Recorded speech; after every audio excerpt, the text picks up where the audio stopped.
Hello, hi guys! Magandang hapon sa inyo lahat. This is Rodriguez, mamaya sa Gadi Channel, a faith healer, also mata reader. So ngayong hapon na tatagyan natin nagsabihin sa iyo ng ating mga gabay. So this is a special gabay for the month of October 9 hanggang October 16 for the sign of Aquarius. So Aquarius, welcome to my channel. Ano kayang messages, advices, and spirit guides ang ating masasaga for today's video? Kanino kayang energy or kaganapan sa buhay ng mga Aquarius ang ating mahagilap? So guys, this reading is a general reading namang hindi lahat makaka-resonate. Kunin lamang po ang makaka-relate sa inyo. And comment down below kung kaninong energy ang ating nasagap. Because don't forget to like and subscribe my channel and hit notification bell for more videos update.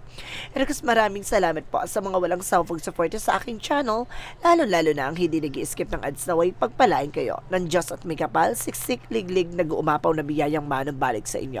So let's see guys, what is the messages, advice sa iyo ng ating angel spirit for the sign of Aquarius. So let's see and watch this.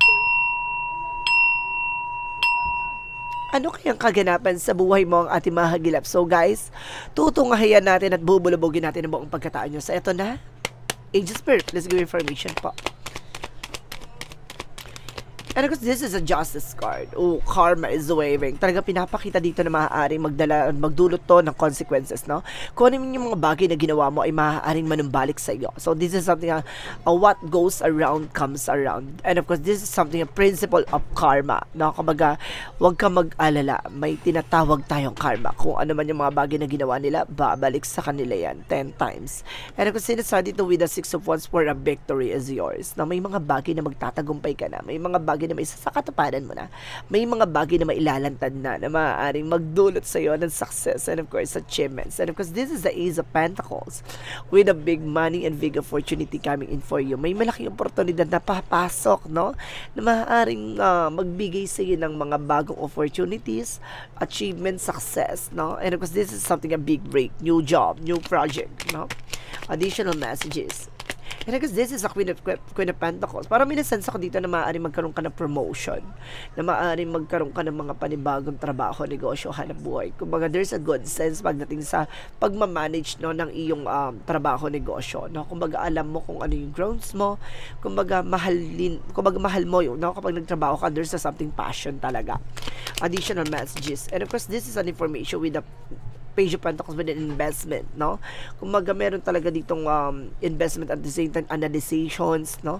Kumbaga, pinapalawak mo ang kaisipan mo or kumbaga, nag-provide ka sa sarili mo, no? Na madagdagan ng kaalaman mo, no? Madagdagan ng, kumbaga, pag-iisip mo dun sa mga bagay na yun, sa lahat ng aspeto, no? Hindi ka tatakot, no? Hindi ka takot matuto, no? Handang-handa ka matuto sa lahat ng mga bagay. Kaya this is something manifestation na parang nag-trigger sa'yo na gusto mo yung isang bagay na gusto mo makuha yon, no? Hindi ka titigil doon. Additional messages. So this is a Sun card with a pure positive outcome, no? Ang maganda dito, kumbaga papabor na sa iyong sitwasyon. Kalalabasan nito ay maaaring maging success ka for this situation. And of course, this is something positive outlook na magiging maganda ng positibo ang kalalabasan nito. So let's see what is a justice card. Ang pinaka-justice card dito is that one, choices, no? Choices and of course a fair fight. Na para patas to. Now this is something sense of humor na para tinitignan mo yung lighter side of situation or both side of situations, no? So this is justice card na maaring magbigay sa'yo ng balance, like infinite, no? This is something, an infinite upper layer of the head na maaring nagre-represent dito na this is something endless, no? Talagang walang katapusan to, no?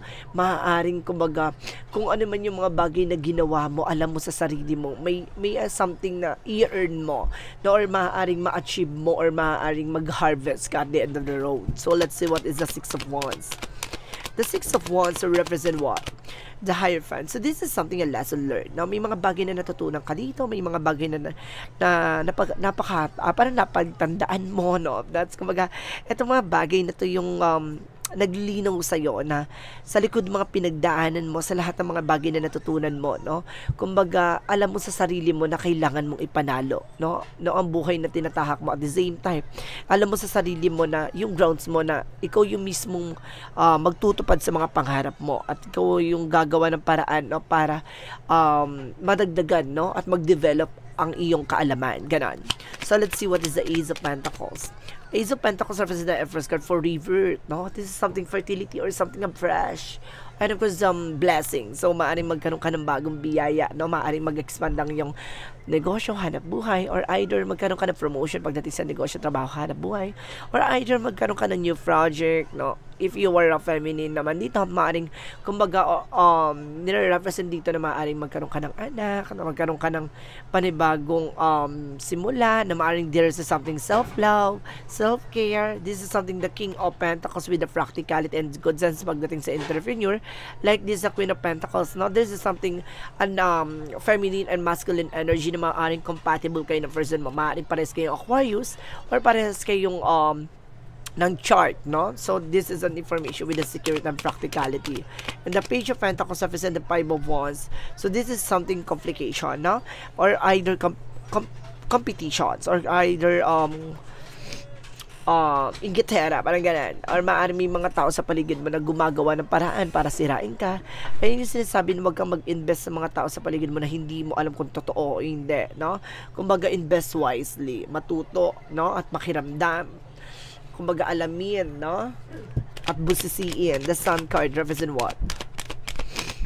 The Sun card represent Four of Wands, so something celebration.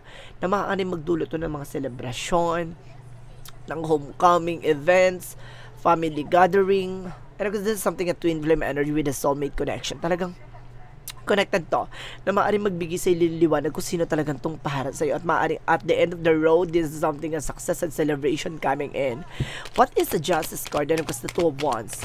The Justice card, and of course, the Two of Wands represent the Nine of Wands. So, sa lahat ng mga pagsubok, sa lahat ng mga pinagdaanan, sa lahat ng mga naranasan mong challenges, kumaga, pipili ka pa rin ng isang bagay dito na parang magbigay sa'yo ng balanse. No? Kumaga, pumili ka ng tama at wasto. So, let's see what is the Six of Wands, and of course, the Hierophant. What is the Six of Wands, and of course, the Hierophant? So, this is something the Full card. Na kumbaga, sinusubukan na pananampalataya at tiwala mo, hindi lang para sa ibang tao, kundi para sa sarili mo. Na parang, inaano dito kung hanggang sa katatatag. No? Minsan kasi sa buhay natin, nawawalan tayo ng kumpiyansa, gano'n. Kumbaga, nagkakaroon tayo ng coldness sa ginagawa natin. So, ikaw yung gagawa ng paraan para panatiliing fresh or panatiliing bago, no? Panatiliing kumbaga sa sanggol na fresh siya. So, ibig sabihin doon, kumbaga hindi ka dapat na pabago-bago ng emotions. Ganon. So, let's see what is the Ace of Pentacles and of course the Empress card. So, this is the Queen of Swords, a vigor fiction, no? Laging titignan mo yung magiging posibilidad na kalalabasan ng eksena na to. Kumbaga sa buhay natin, kumbaga mahalaga talaga ang finances and of course ang sarili. Kasi kumbaga kung abot kamay mo ng pera na yon, tulad nito, kung abot kamay mo ng pera na yon, kung hindi mo kayang mahalin yung sarili mo, kumbaga lahat ng mga pinaghirapan mo, dun lang mapupunta sa mga gagastusin sa health issues mo. So ibig sabihin dito, kailangan tutukan mo ang sarili mo, tutukan mo ang finances mo, at tutukan mo rin yung tao sa paligid. Pag keep yourself balanced. And the Queen of Swords of Vigor Friction, tignan mo yung lagi magiging posibilidad. Now, what is the Queen of Pentacles and the King of Pentacles? What is the King of Pentacles and the Queen of Pentacles? So, this is something a Queen of Cups by healing. So, this is something emotional healing, guys. No, unti-unti nang mamamature ang iyong emotions. Maaaring magagamayan mo na. Kumbaga, unti-unti mo nang mapapatawad yung sarili mo sa mga bagay na hindi mo kaya. O sa mga bagay na, kumbaga, umaalis o kumakawala sa'yo.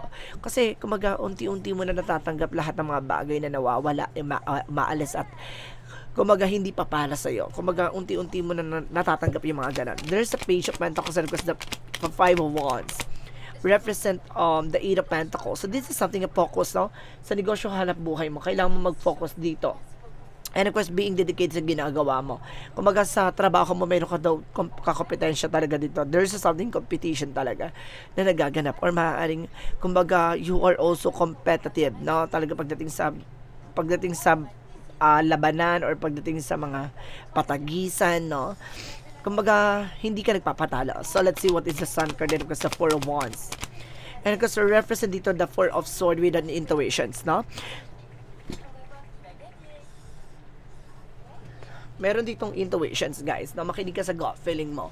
Makinig ka dito sa tumatakbo sa isipan mo. This is something a perspective that at the same time.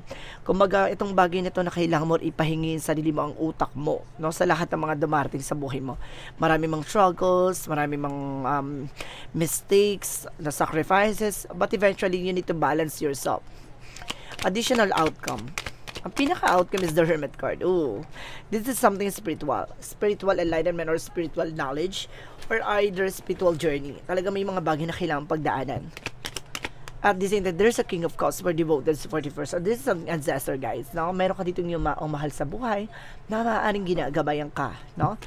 Every step of the way. Ganun. Kung sinasabi naman dito with that card from the ending and in your beginning, may mga bagay na tatapusin na. May mga bagay na masisimula na. Na may mga bagay na nagwakas na. So let's see additional messages tayo. Pagdating naman tayo dito sa sa career and finances. So this is the Two of Swords with an indecision.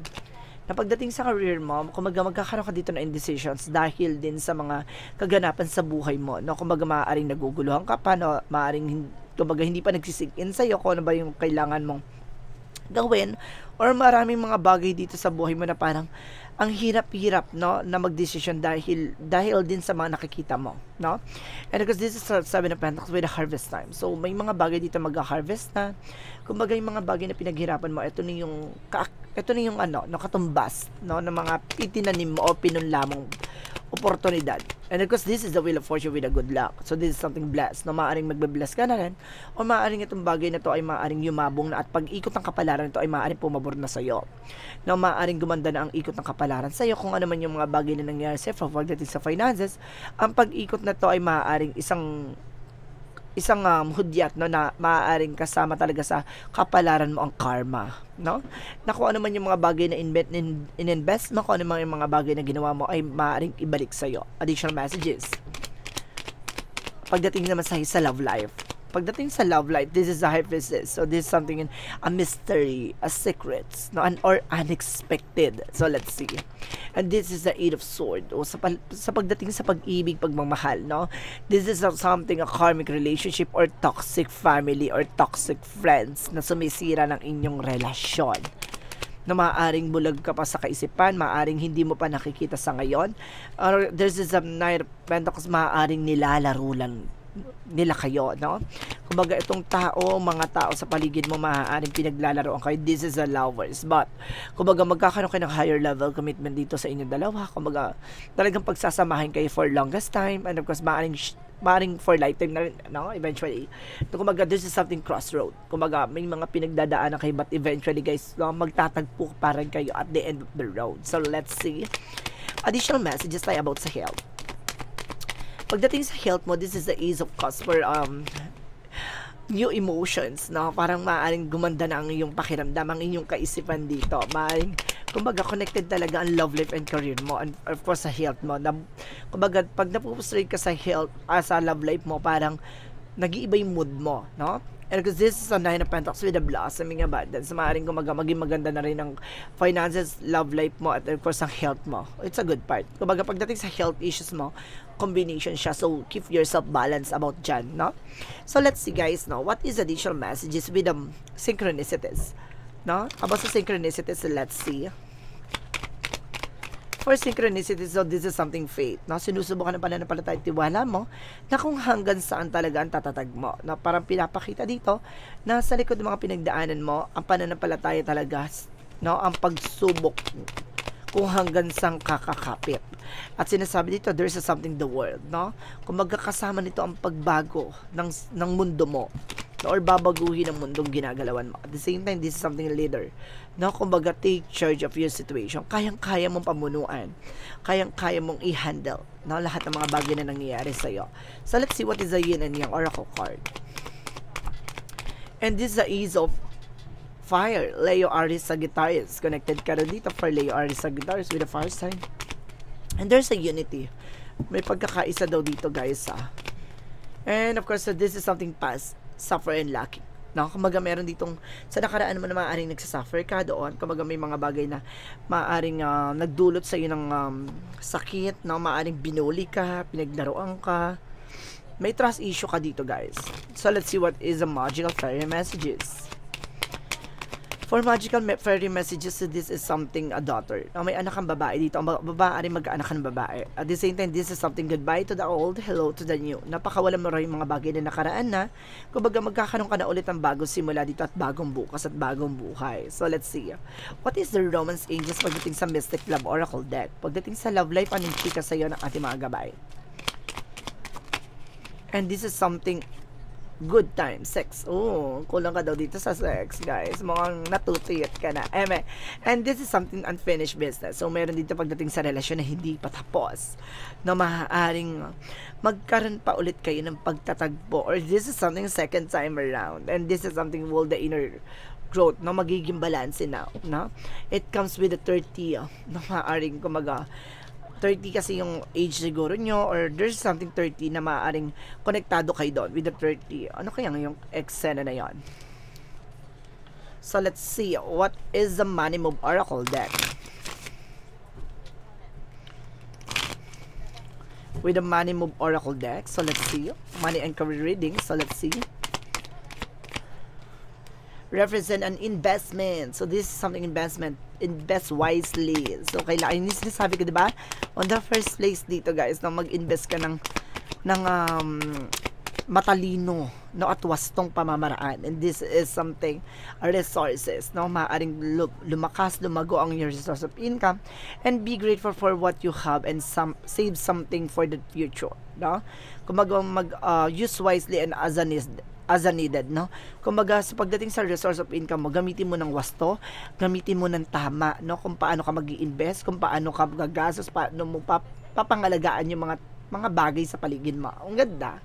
So, parang pinapakita dito na pag sa likod ng mga pagdadaanan o pinagdaanan mo, no? Kumbaga, handa ka na dapat baguhin, no? Yung mga naging kamalian mo sa nakaraan mo.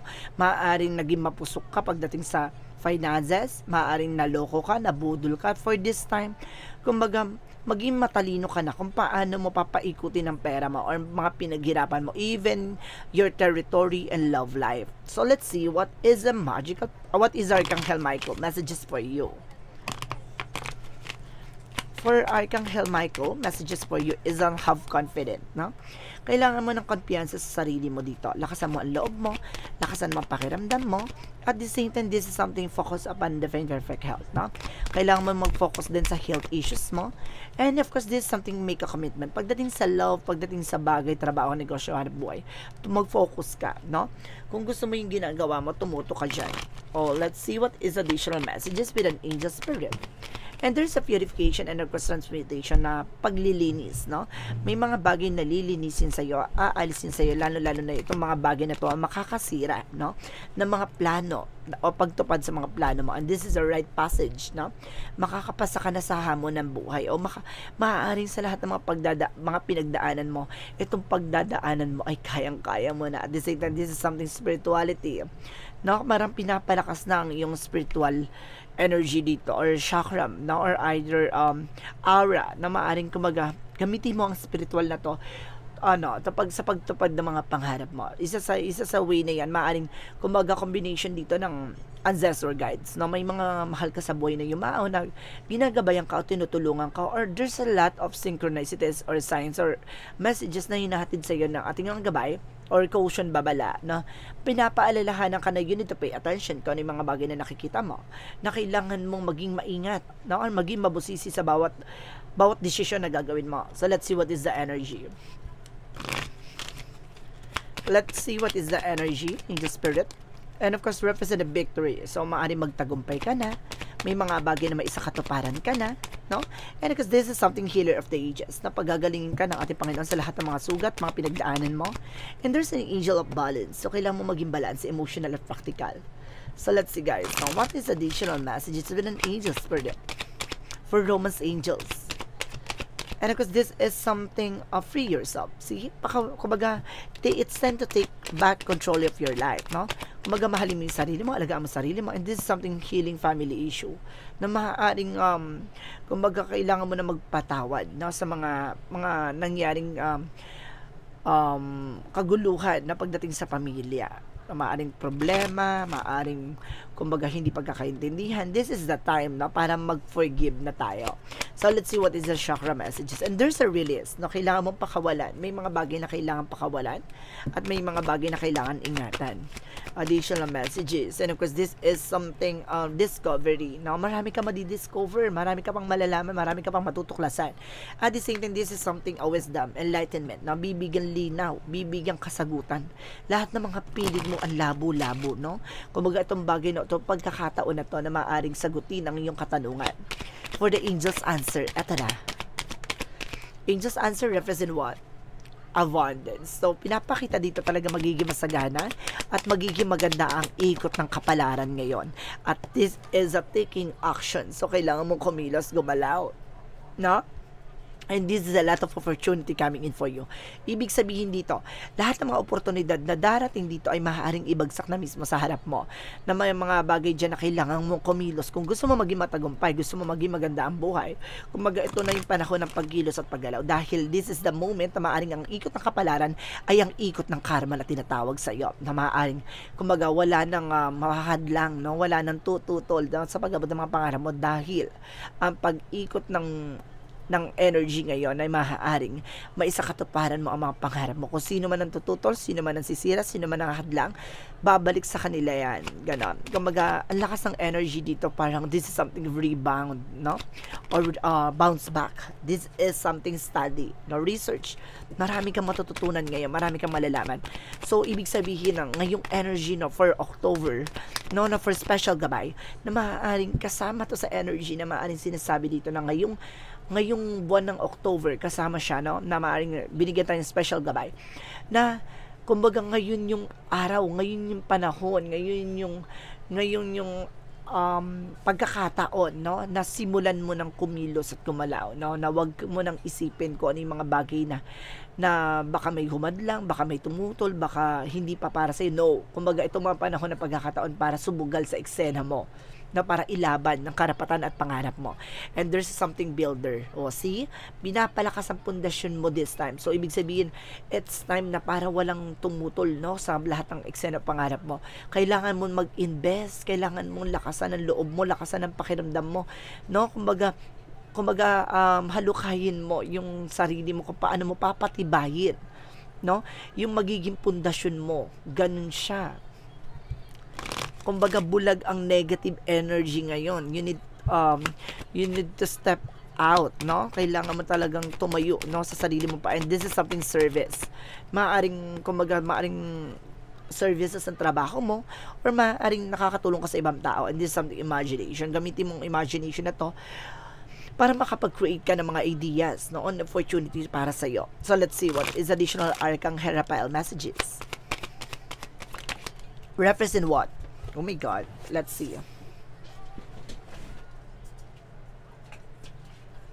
Represent stay positive. So, kailangan mo maging positibo sa lahat ng eksena ngayon.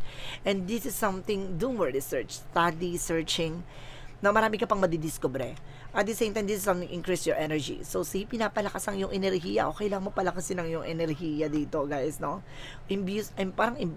Parang boost your immune system. Ganon. Let's see what is additional messages. And because there's something, I'm sorry, na may paghingi ng tawad, o may pinanggagalingan, mayroon talagang malalim na hinuhugot dito. And there's you're not alone. So, hindi ka nag-iisa. You're feeling isolation and physical connections, not because of your thoughts. No? Kaya hindi ka makakilos, hindi ka makagalaw dahil sa negativities na kailangan mo na pakawalan. And there's something breath of the cosmos, no? May will, tie will, from micromanaging the universe. So, may mga bagay na napapanahon na, no, kumbaga ipagkakaloob na, no, yung para sa iyo. This is something contract with the negative and positive energy na maaaring mag-combine siya and magkaroon na siya ng solid, no, na energy na ipagkakaloob sa iyo. So, let's see what is the Montology. A time to give rather than take. Mas maganda ikaw yung nagbibigay oras panahon kaysa ikaw yung humihingi. And because this is something, a balance in spiritual and practicality. See, I told you so. Kailangan mo maging balance. Spiritual, practical, mental, physical, emotional, kanon. Kumbaga, kailangan mo maging balance. And Jesus' loving quote said, seek and you shall find. So see, kung hindi mo hahanapin, hindi mo makikita. Kung hindi ka kikilos, walang mangyari, walang magaganap. No? Kumbaga, nandun na yung swerte. Oh yes, nandun na yung swerte. Pero paano mo makukuha yung swerte na yun?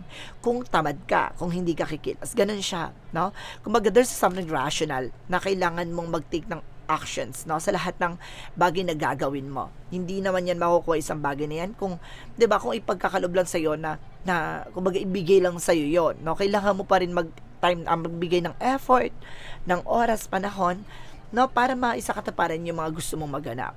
So let's see what is the angel's number. For the angel's number represent what? 1551 for hold your vision. Panghawakan mo tong bagay na nakikita mo for manifestation, no? Money, dream, and vision, and prosperity. So, pinapakita dito, focus on the good and maintain your concentration on the outcomes you desire. It's time to put your faith and time to in your ideas and pursue your goals with all your might.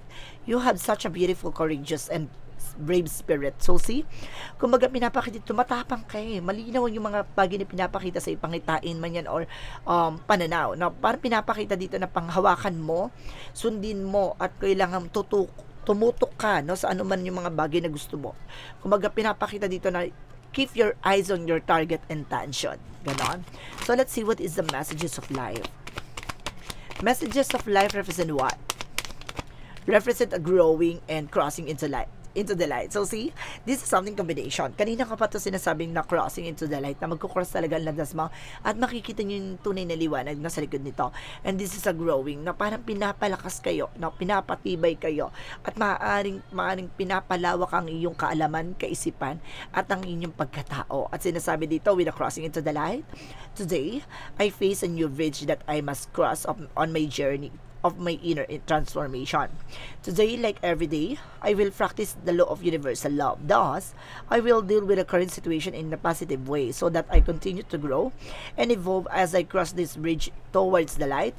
I am reminded of the true meaning of life. So, ngayon, kumbaga nakikita mo, ano ba talaga yung purpose mo sa buhay? Ano ba talaga yung mahalaga sa'yo? Ano ba talaga yung gusto mong gawin? Ano ba talaga yung magpapasaya sa'yo? Ganon. Kumbaga, this is the moment na parang liliwanag na lahat ng mga bagay sa'yo at kumbaga magsising in sa'yo kung ano yung mga bagay na kailangan mong pakawalan. Ito yung sinasabi na kumbaga invest wisely or be wise as you needed. No? Yung mga maging wise ka kung ano ba talaga yung kailangan mo, kung ano ba talaga yung gusto mo. No? And this is something growing. Ito na yung pinapakita dito na paglakas, no? Pagtibay ng buong pagkatao mo, na pinapayabong at pinapalawak, no?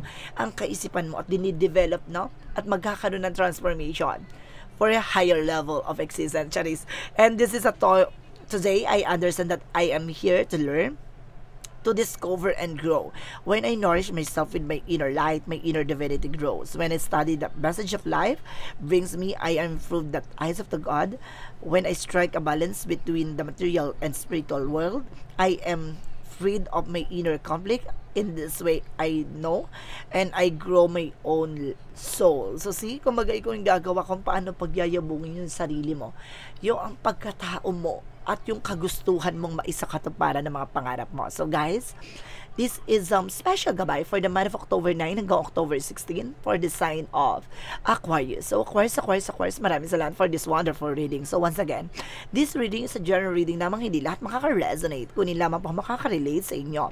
And comment down below kung kaninong energy ang ating nasagap. Because don't forget to like and subscribe my channel and hit notification bell for more videos at dito. Kasi maraming salamat po sa mga walang sampag suporta sa aking channel, lalo-lalo na ang hindi nag-skip ng ads na way pagpalain kayo ng Diyos at may kapal, siksik, liglig, nag-uumapaw na biyayang manang balik sa inyo. At maraming salamat and see you in the next video. Bye-bye and babush.